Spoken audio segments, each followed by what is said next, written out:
All right, this is my Uncle James Swinson. All right, first question. What were your thoughts when you first enlisted in the Army? I don't want to get in the army. That's why I got in What was your first thoughts when you got in the Marines? Well, I really didn't think it was like it was Yeah. because way back there they didn't let black guys get in the Marines. Mm-hmm. That's right. They haven't been too long letting black guys, get in the Marines. So I was in the 3rd Marine Ammunition Company. That's what they put me when I went out of Camp June. And that's one of the worst outfits you could get in. Dealing with live ammunition. Yeah. We didn't have to go on the front line to fight, but when they be on the front line, they would call back down to where we were because we had all the ammunition stashed. So we need 20 boxes of so and so and so. Yeah. We had to put it on that trailer and take it back to the front line. Man. Yeah, right. So that was my job. I was in the 3rd Marine Ammunition Company. All right. Well, what did your granny and all them like? What did your family think of you going to war? Like your parents and everything. Because I was but 18 when I went. Wow. I had just got 18 years old. I'm almost 18. That's crazy. And they didn't know because I had told them that they said, well, you got to go. I said, yeah. So we went on up there, that Barton building up there on the corner of James and Walnut Street. That way, them bushes would leave right there and take it down the field to be examined. So I told him, well, I see you all tonight. So that guy was standing and everything. So when it got me, he said, Swinson, so your health is so good you can get in any branch of service you wish to get in. Wow. So I said to myself, don't never hear nobody talking, no black guy talking about no Marines. I said, I want to get in the Marine. He said, you can get in it. You can get in it. Is that what you want? I said, yes, sir. So he put my name down. But the only thing that I got caught because all the rest of the guys were getting in the Army and the Navy and so forth, getting on the bus to come home. So I had to go to Raleigh to have some more papers signed. That's the only thing that got me that day. I declare, it's been an extra day and night. Had to get on it, catch that bus, and go to Raleigh to have some more papers signed. Paperwork. Paperwork done. Well, when you got on the bus ride, what was Camp Montford like? When you first arrived there, what do you remember like it being like when you first arrived? Well, when I first arrived, I didn't know that. I heard him talking about, by never being in no armed forces before, you don't know how things look no more than what you see on TV. Yeah. But when I got down there, everything, because they just built Camp Lejeune, you knew. They had all those buildings, home where people sleep. They had all them buildings, so many slept in the building. So we moved in there, we got along good.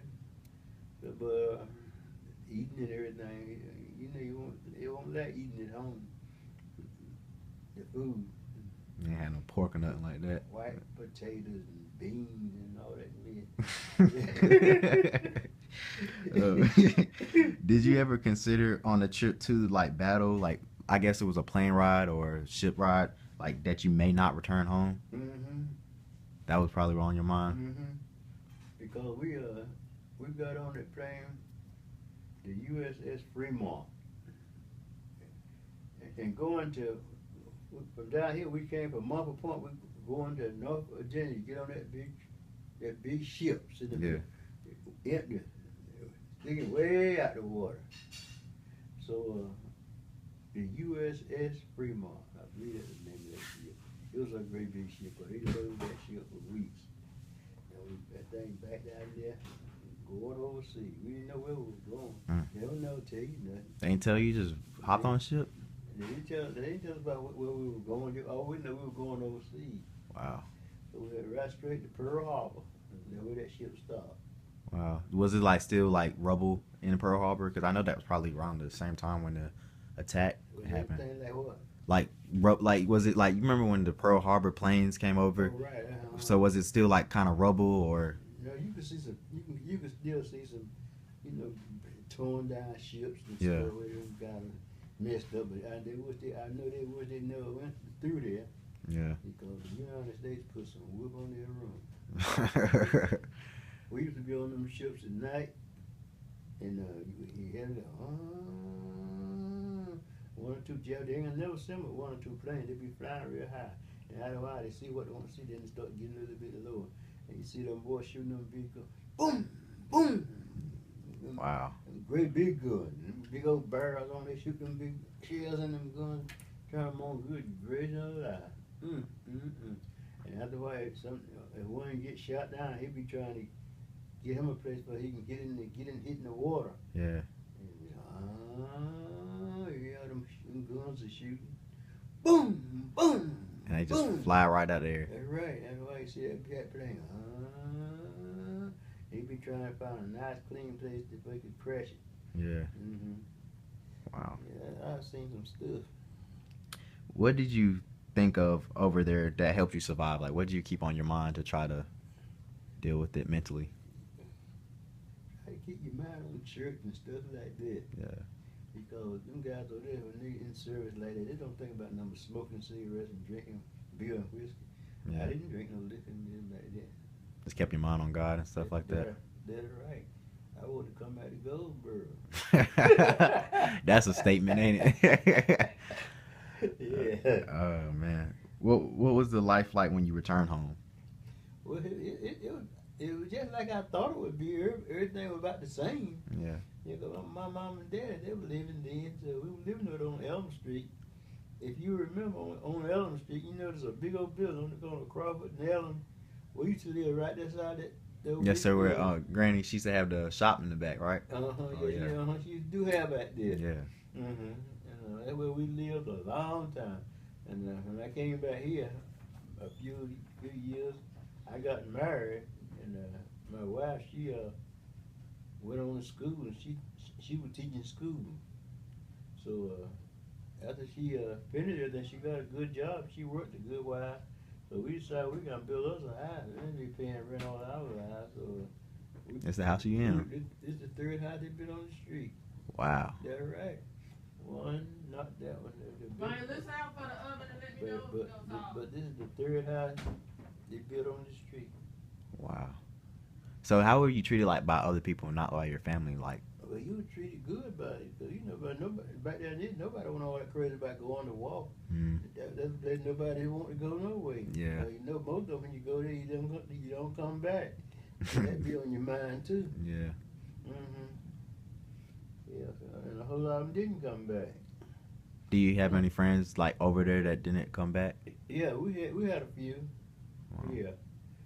But most of we weren't in that direct fighting.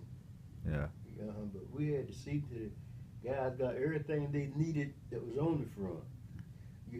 At night you hate to see it get dark. Wow, because you had to come back. When them guns and things start shooting, yeah, and you ain't got nowhere to go unless you get in a deep foxhole. And them Japanese come through there and dropping them bombs, them big old guns on them ships. You know what I mean? Wham, wham, and you see one, boom, him coming out. Ooh, die right, fall right in the ocean. Wow. Good gracious alive. That's what the boy said. He said that old saying is, war is hell. I bet. How did the war change you? Like, what is the biggest effect you think that it had on you?